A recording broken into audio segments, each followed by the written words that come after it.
Hey everybody, it's Paul again. I have another Kenwood radio for y'all. This is actually one that hadn't made the scene in the past year or two. It's their multimedia flip out screen.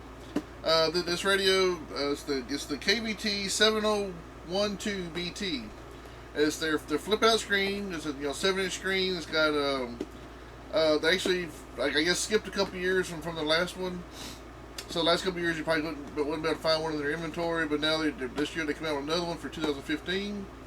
This radio averaged about $5.99. It's got a 1-year warranty. It plays MP3s, WMAs, AACs, FLAC files, and WAV files. Also, it's got HDMI and MHL screen mirroring, but you have to, of course, get an optional cable for those. Anyway, before we go into any more features, I guess I can find the rest of them on the radio, and I'll tell you about those. So let's get on the inside of the box. Get the box open and see what's my fingers in there. Alright, let's see, we got, pulling this out. Oh, some of it out. Must be connected down there. So anyway, I'll put this back. So on this side, apparently whatever I was pulling this side is stuck in there. So look, we got the power wiring harness. We have what looks like a parking brake extension wire, in case it's too far away. Looks like a trim ring for the face. Reaching in here. Just pulled out a microphone for the Bluetooth. And I guess I'll go ahead and slide everything out because I don't know what's attached and what's not. Okay, there's nothing else in the box. What fell out over here looks like a very lengthy instruction manual with the warranty card.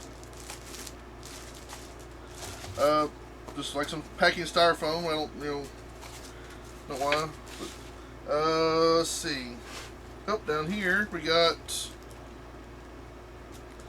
some extra installation screws and it looks like things for the microphone and stuff. Little installation accessories. Nice thick foam pieces here. Get a little baggie. Get it out of here. And looks like it's all caught up in some protective sheeting. So I'm going to peel this off. Yep, and that's it. There's the radio there. Let's go ahead and get it mounted up on a little display. And we'll see what's happening back here. And then we'll flip around and power it up and see what the juicy niceness is on the insides. Alright, we got it backwards here, and as usual, we'll start from this side and work our way to the right side. The first thing you see is you got a little fan, so a little built-in fan to keep it cool while it's going. This little cord right here is the USB. It's a little cover, so you can, I guess we're getting the screen there. Anyway, it's a little USB, got a little cover on it. Cover that back up. Directly underneath, I don't know if you can see in there, but this is the HDMI port. This is where the screen mirroring comes in handy. The HDMI MHL port, that's where it goes in there. So those HDMI cables got really long ends on it, so they stick it in there for this to support that. That's probably what these little pieces are in this little package right here. This helps support the cable. If I can get it here to show you. This little piece right here, I believe, helps support the cable when it's in there. Anyway, there's nothing here. Got this little batch of cords over here.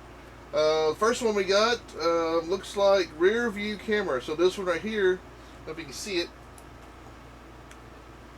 It says rear view camera. So put that up here so it won't get mixed in with all the other ones. This one is subwoofer, and the RCA pre-outs, front, rear, and subs are 4 volts, so you get plenty of voltage to have plenty of good sound. This one here, this one's, looks like we got an escapee. It looks like it's audio video in for the. Oh no, actually. Oh, here, that's where it came from. So no, this little sticker that came off doesn't go with this one. So I can feel the sticky on this one. So, give me a second here. Must have come off there and wherever it came off at. Anyway, this is the front RCA. If you can see it. Front RCAs. This one here is AVN2.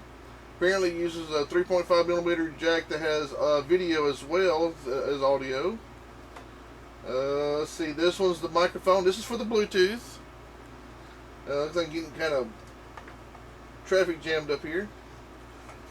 This is AV out. This is if you have like multiple screens. Oops, sorry. AV out. This is if you have like multiple screens, like headrest screens, overhead screens, other radios. Then you can have output coming from this radio out to other radios or whatever. Alright, this is the AV1N, actual yellow, red, white AV input. That's where the sticker must have came off. It's nice and sticky. This little purple wire with the white stripe, if you can see it, this is the reverse wire. This is if you have an optional backup camera, you hook up your reverse wire that comes off your car or truck into here, so when you put it in reverse, it'll interrupt your screen so you can see what you're backing into. Of course, here's the antenna. This is for catching FM stations and stuff, so you may need some adapters for your antenna for your car. This little light green wire, if you can see it, this is your parking brake switch. Normally you're supposed to have it hooked onto the parking brake switch so you can be stopped with the parking brake engaged in order for you to be able to watch videos. And probably access some other menu features in the radio as well. This one here, this is the rear pre-outs, 4-volt pre-outs. If you can see that right there. So that means you can have two 2-channel lamps or 3-channel lamps, monoblock amp, 4-channel amp, 5-channel amp, all kinds of stuff for your music needs. And directly underneath that big massive conglomerate of cables there, which are connected, you got your 10-amp fuse with the power plug input right here. And this right here is your optional port for optional Sirius XM. Which is like I said, is an option module. Those usually run between 75 and 99, depending on where you get it from. But anyway, that's everything on the back of the radio. Let's get turned around and we'll see what the front looks like. Powered up. Alright, I got it plugged in here. As you can see, it powered up. The first thing you'll notice is it has a nice matted flat black look to it, and with a glossy piano finish knob here. And on the knob there's also like a little rubber grip, so it makes it real nice to, for the volume and everything. It's got nice little blue accented looking buttons here. And before I put the trim ring on, I just want to let you know that the radio actually screws to the cage. So once the cage is in the dash, this helps because the radio is kind of front heavy, and these screws help secure it in the dash. Also, as it makes it more of a security thing for the whole radio, so that way, it'll be less likely to be swiped, if you know what I mean. Anyway, I just want to show you the screws to let you know that the radio does mount nice and securely in the dash. I'm gonna go ahead and put the trim ring on to kind of just make it look a little bit more better. And that's what it looks like when it's sticking out of your dash. It does stick out. It looks like almost, let me get my little handy dandy ruler here. And we'll see how far it's going to stick out from the cage or the install kit. And it's looking, if I can get over here to see, it's going to probably stick out with the volume knob right here close to 2 inches.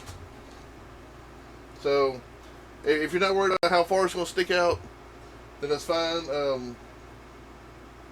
But like I said, from where the trim ring ends to the front of the button is about 2 inches, or if you're looking at the face, about 1 3/4 inches. So that's how far it's going to be sticking, from the dash outwards. Anyway, let's go ahead and press the open button. As you can see right here, it's got Kenwood, got the model number. This is the CD eject button. Here's a little sensor for the, I guess, optional remote. Bluetooth, word, menu, AV out, telephone, channel changing, track changing buttons. And then looks like this is the volume button as well as you hold it down for the, you press it for audio, or you press and hold it for reverse camera. And you got your little logo, which also serves as the reset switch. Alright, let's go ahead and press the open button. Has a nice firm feel to it. There's no, kind of slow there. I don't know if you can see all that. On the front of the screen, I noticed there's a little screen protector. You can either leave that on there if you want, or just peel it off. That way, you won't be something getting caught up in there later on. Initial setup, you got to choose from language. So whatever language you speak, you probably click on it. The angle, I think this is talking about the angle of the screen. Yeah, the angle of the screen. 0 is straight up and down. -1 is kind of inward. 1 is kind of forward of the straight up and down. 2, 3, 4, and 4 is, and then 5. This is 5 is almost like if the radio's kind of high up in the dash, you can angle it down at you, or if it's kind of low in the dash, you kind of angle up at you. Or if it's straight on, then you can just press 0 and it'll be straight up at you. Auto open close. If you want the screen to open and close automatically when you turn the vehicle off and on, you can turn it on. It's kind of, the buttons aren't very touchy, so you may have to kind of really push on it. So anyway, that's that menu. This is the backup menu button here, and rear cam interrupt. That's for reverse camera. So if you want to, every time you put it in reverse, the screen to be interrupted automatically, you click on. So now you got all your things finished, and you got your angle set, language set. Hit finish, and it takes you to the top menu screen. On here we got HDMI, MHL. Of course, it's for compatible phones using a optional cable. We got app mode, telephone for phone calls. We got all source, iPod, iHeartradio, Pandora for both iPhones and Androids or smartphones. And then we got setup. Before we start touching these, I'm going to go ahead and press some of these buttons, and we'll see what those do first. I'll start with the AV. Standby. Screen there. Let's see, we'll go back to, let's just go into the radio screen. Let me find that first. All source, tuner. Okay, so we're actually in the tuner section, so I'm going to press AV. And it doesn't do anything, probably because I don't have any audio video hooked into it. Menu. It takes you to the top menu screen again. Let's see, telephone. If you had a phone hooked up for Bluetooth, you can see, you can make a phone call, select your contacts for phones, input, output, missed. You can actually dial your phone as well, and also there's also a setup for that. And the Bluetooth setup, apparently we just got off track. Got paired device list. You go in here, and you can actually have 2 phones paired at the same time, and you can use this radio to switch between each phone. So paired device list, it'll list all the ones, and you can actually select which one you want. You can change the pin code, the device name. Like if you have, let's say 2 of these radios, you can go to device name and actually change. Well, no, actually, never mind. Not 2 radios. This is just telling you what the device name. It would be nice to automatically rename the radio, but I think you can do it through your phone. So, anyway, that's what that's for.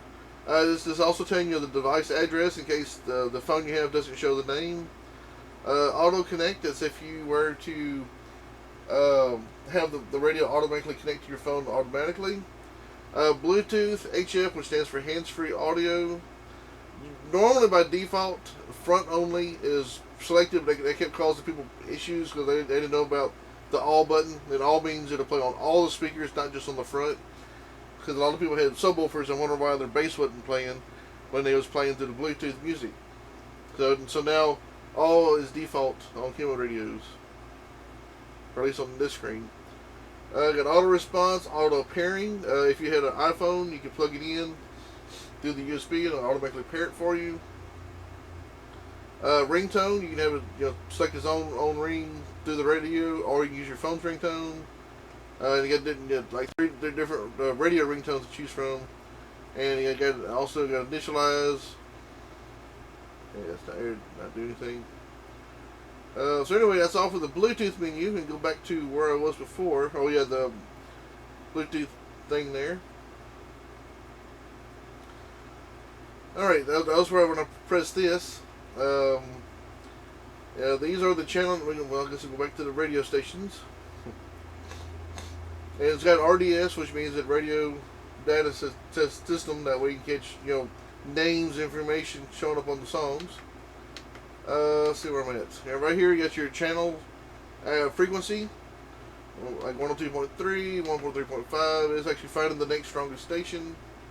Got your presets. Let's say I'm going to try to preset 105.5 to preset 1.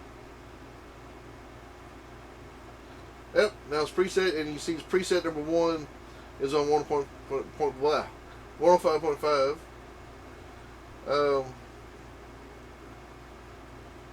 It actually just changes the style screen. If you want it bigger for you while you're driving, you can go to this screen right here.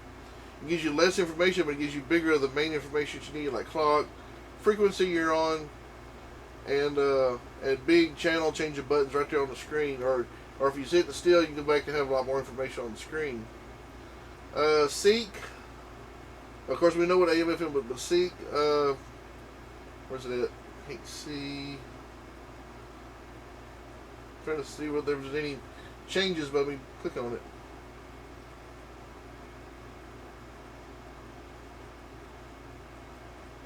Okay, there's 3 versions of Seek, and I can't see where it will tell you on the screen, but there's manual, which you can cycle through each radio station at a time. There's usually Auto 1 and Auto 2. Auto 1 will go through each strongest station. It'll find the next one, and Auto 2 would be going through your presets. That's what clicking Sync several different times. I was hoping to see like some sort of thing on the screen show me the difference, but I can't find it. So anyway, I don't know if it's from the lights or whatever. Anyway, you got your channel trade, change the buttons here and here if you didn't want to change them. I think if the screen was in, you can still change them from here if you wanted. Down here is like a little quick list you go to if you had something plugged into it. Park and brake off. Let me see if I can temporarily do something with the park and brake right quick.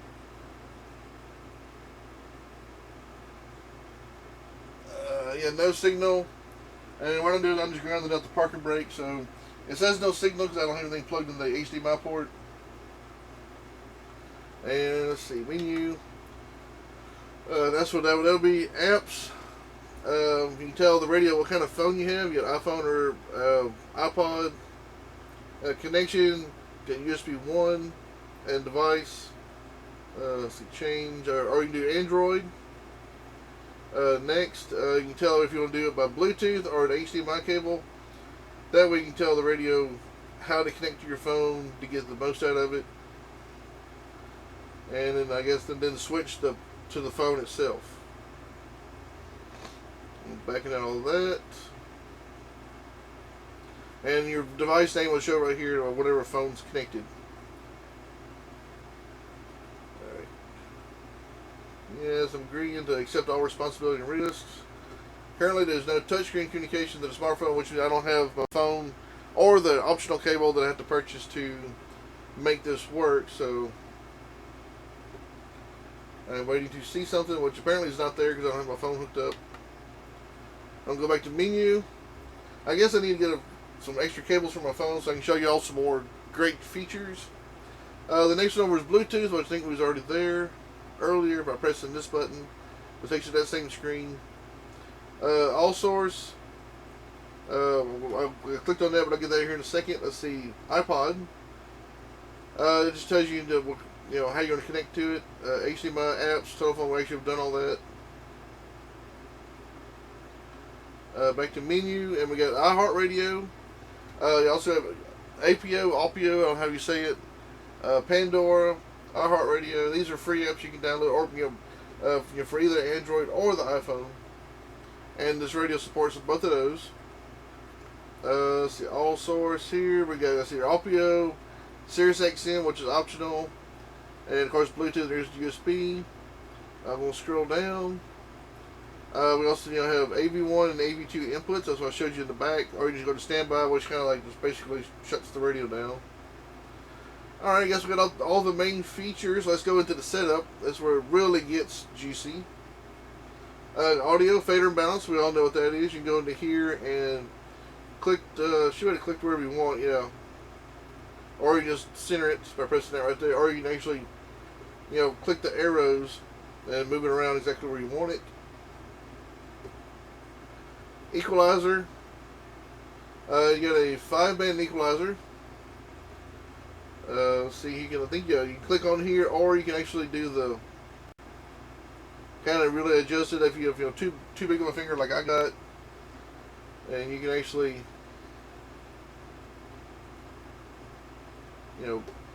change it just by clicking it on there, or you can select all your presets. These are preset as usual equalizer settings, or you just go to user and select the one that you want. Bass extension, you can mess with that if you want. Usually it's just off, don't worry about all that. Subwoofer level, as if you have subwoofer hooked up, you can actually go to +10, or you can turn it down to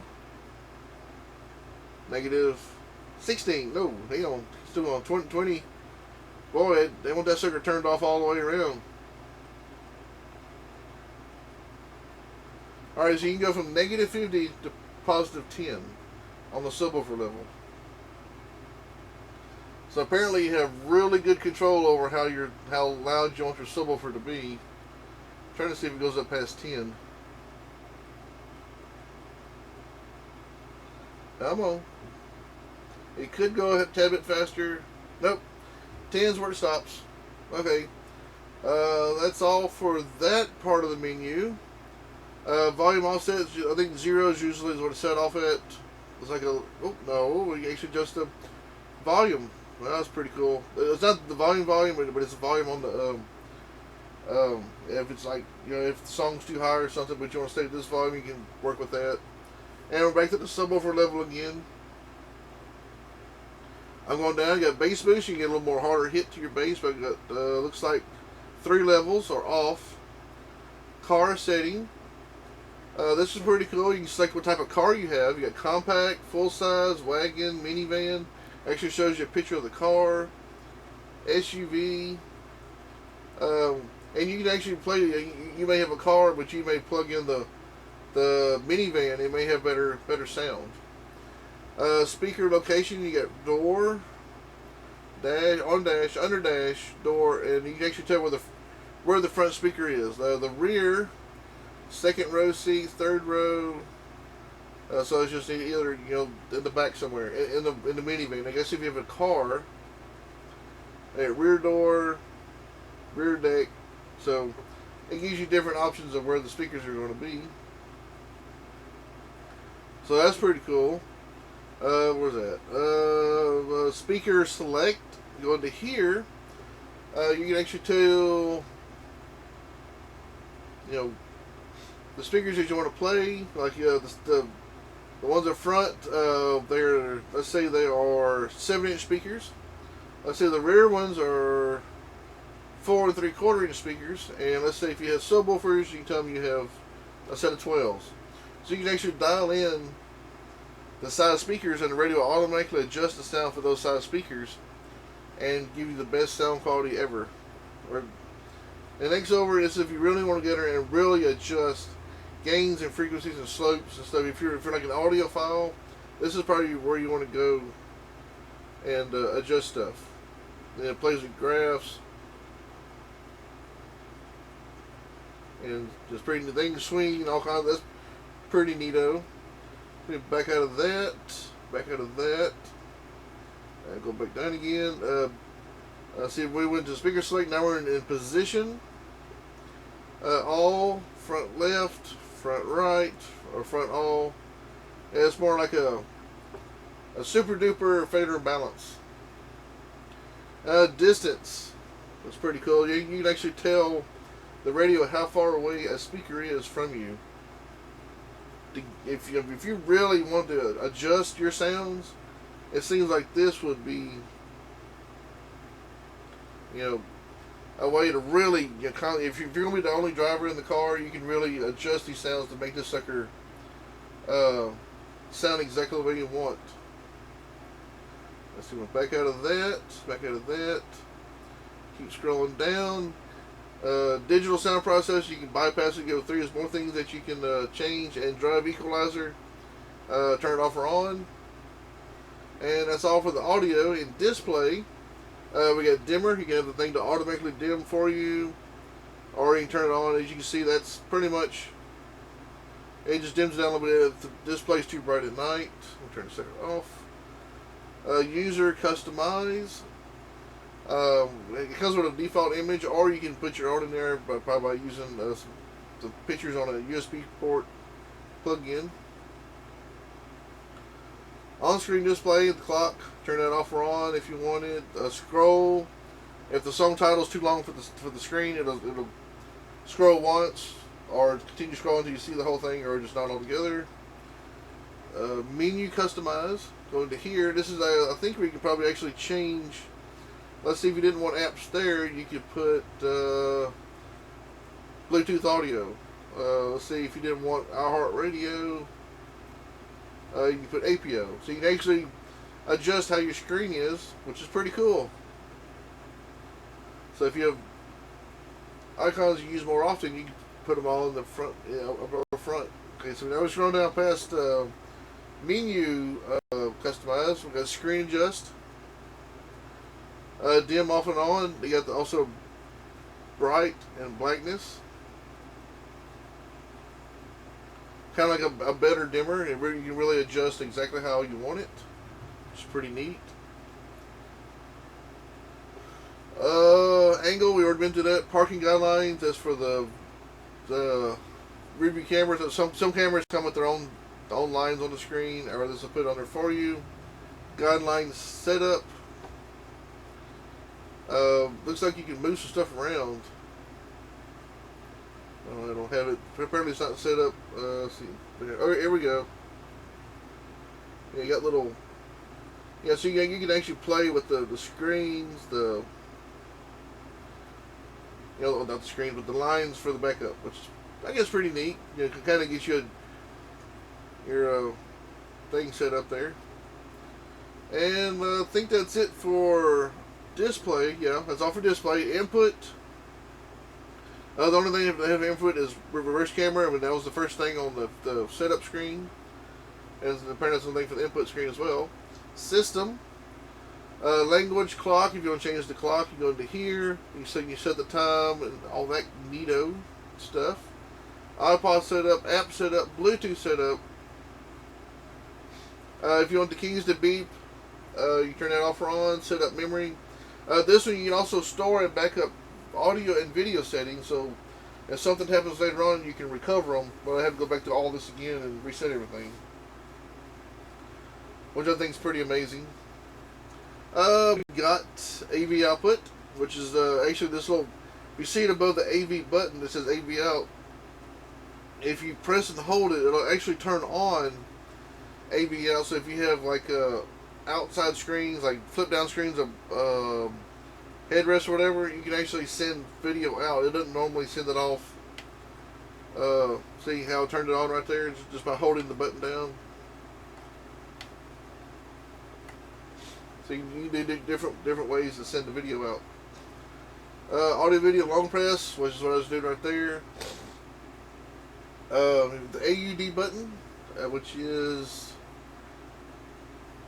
RCAM, which is like, and long press, which means to hold it down. See right there, I just turned on the review camera, but since it's not hooked up, it just went to a blank screen, so I'm going to go back out of it.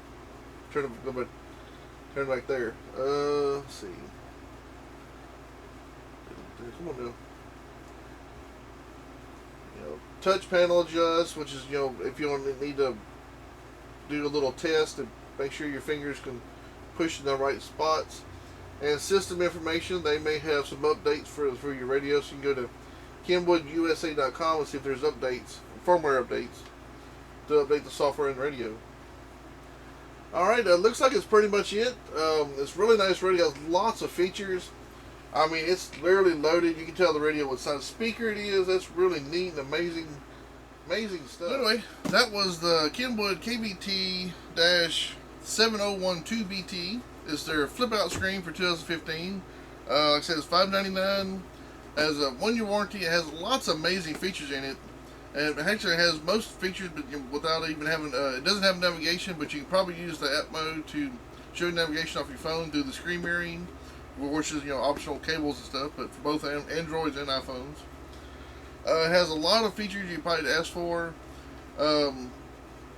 If your vehicle doesn't have a doubled-in slot, like an older Chevy truck or something like that, or some older car which has DIN mounting selections, then if you want a screen, it's probably the one that you want to get. Cause like I said, it is $5.99. Has a tremendous amount of features, lots of amazing things inside this radio that can make your sound system look and sound great. Anyway, this is Paul. I appreciate y'all watching. Y'all have an awesome day.